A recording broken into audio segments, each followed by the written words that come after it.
do you know when it's time to part out a classic Mercedes?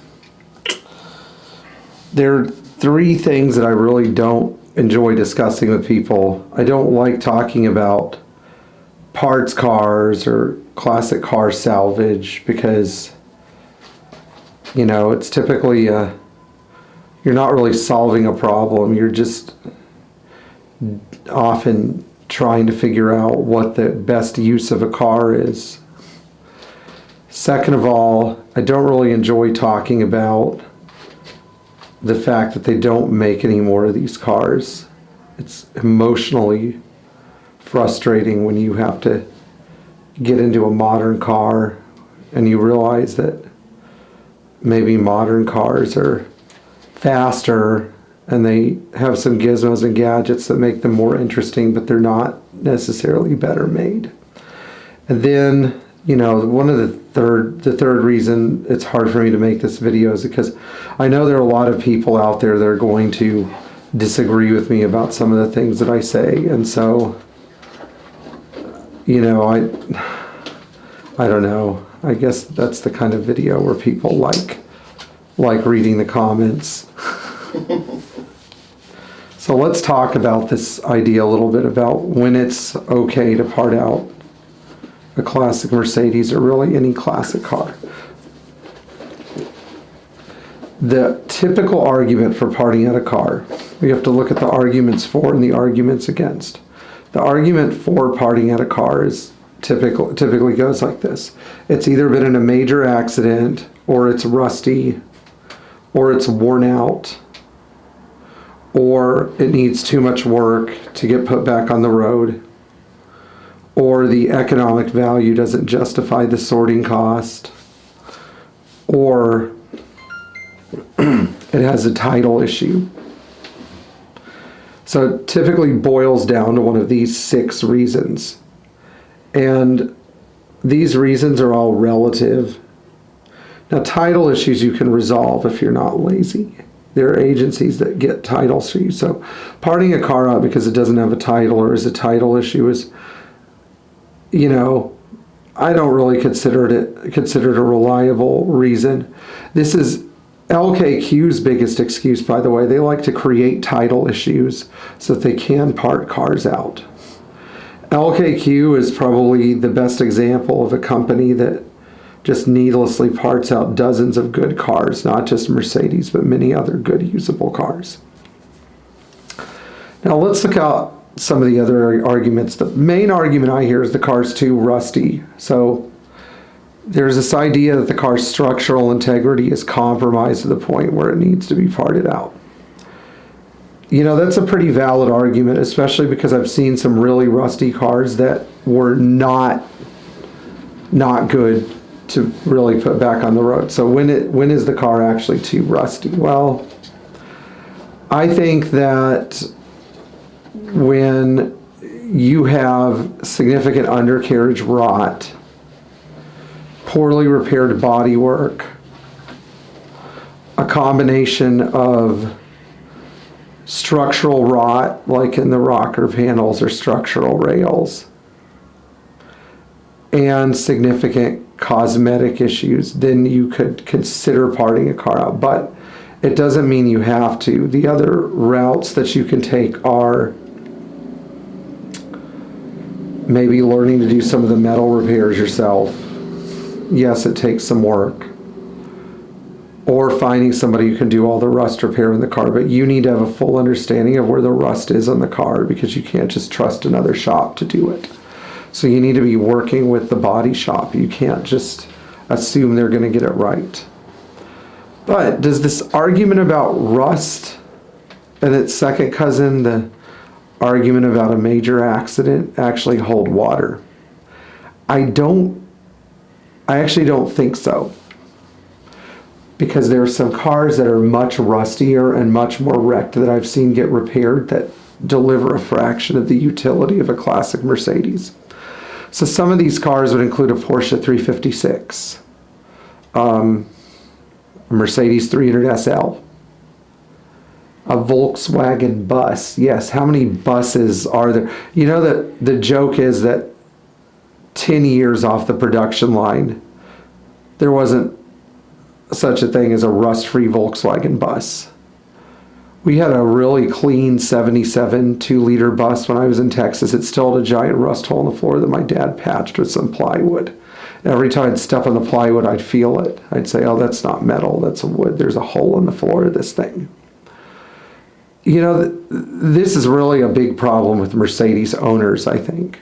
Mercedes owners don't, a lot of them, I'm not saying all of you, but a lot of them don't really value and appreciate their cars. So, A, they let them rust in the first place, and B, they're not willing to sacrifice anything to restore them, like some of the Volkswagen and Porsche and BMW and, you know, 300 SL owners are. Even a car like a 230 SL or 250 SL, well, I don't know. It's kind of expensive to do that. I don't know. You get the, you know, the old white guy stutter, but I wasn't planning on paying that much to fix it. Oh, it's like, well, go buy a Hyundai. You know, humiliate yourself. Go buy a Kia on payments. I think what I'm saying, or the bros, you know, the bros, I remember, you know, people will contact you after they buy a car, and the last thing they do is look under a car. I think if you're buying an older car, you need to be prepared to deal with some rust. But there is a point where you say, this is too unreasonable for me to deal with. You know, this is too unreasonable. And I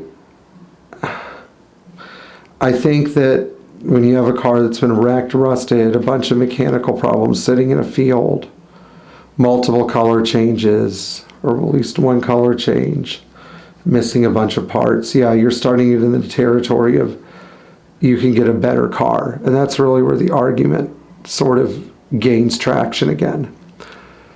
If you have a car like let's say you have a 75 450 SL, and you're looking at spending $20,000 in rust repairs, no, just go out and buy a 380 SL, please. Don't bring it to us and expect us to restore it. We can't do it for a number that makes sense. So, on one hand, the argument doesn't make sense because people restore Volkswagen Beetles that are worth a lot less, that are terrible cars to drive. They spend a lot more time on them. On the other hand, yeah, sometimes you can buy a better car. Now let's look at the accident scenario. Accidents are a lot like, they're a lot, I don't know, it's sort of, so accidents come in all types of shapes and sizes. There are fender benders, scrapes, bumps, and there are major frame distortion events. My 300 TD, 1985, 400,000 miles, rear-ended because one of my customers is borrowing the car. I've told this story a few times. That car was deformed up to its front doors. It wasn't a great car before the accident, but I did have some plans to improve it. It's just after the accident, it was like, first you had all those old problems, now you have all these new problems. What are you going to do? Find a better car. Unfortunately, or fortunately, whichever way you look at it, they do exist. But then there are some scenarios where the car should have been fixed. Like we had a customer that bought a pristine 85 300D, 30-something thousand miles, anthracite gray Palomino. Takes the car out for a drive, gets in a fender bender because some old lady should have been driving her new Nissan Rogue. Yeah, the car's going to have to get taken apart, put in a select jig, but for the love of Carl and, you know, Paul Daimler, Karl Maybach, Paul Daimler, I know Carl Benz and Gottlieb and Paul, those three, sorry. I'm still coming off of kind of a week and a half of being a little bit sick. Put the car in a select jig and fix it. And if you're wealthy enough to buy a 30-something thousand mile 300D, you're wealthy enough to fix it and fix your mistake. I remember I stored this car for 3 months while the guy was trying to figure out what he was going to do with the car. Pissed me off. You know, John Kennelly, if you're watching this, you know who I'm, you know what happened. Anyway, I ended up buying a select jig and I never got a chance to use it for this 123 because The guy was like, oh, I'm waiting for the insurance to write me a check. The insurance isn't going to do shit for you. You've got to fix the car yourself. Guy had a whole garage full of really nice cars. He could have easily fixed the car. He just didn't want to pay the money. So the car went to Copart. Who knows? 300 TD wagon I used to own, a gold one. That's why I don't sell cars. Got burned up in a fire. 50-50. Somebody has the time in their hands. Why not fix it? It was a good car before the fire. It's not like it had a plethora of issues before. So why let a good car go to waste? The reason we have parts cars is because we didn't appreciate the cars in the first place. There was an era in this country, and the era is not now, but there are some people who seem to think it is, where we had a lot of excess wealth. We'll call it the 80s, the early 90s, whatever. We had a lot of excess wealth, too much. People just didn't appreciate their cars. Now let's look at some of the other arguments. Car costs too much to fix or needs too much work. These are scenarios of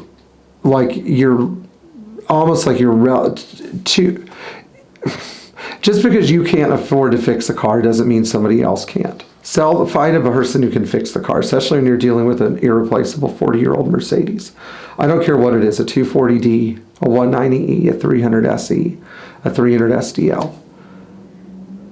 Find someone who appreciates it and can afford to fix it. If you are getting to this point with your car where you say you love it, but the problems are piling up and you're not willing to do anything about them, time to find somebody else who loves the car more than you do.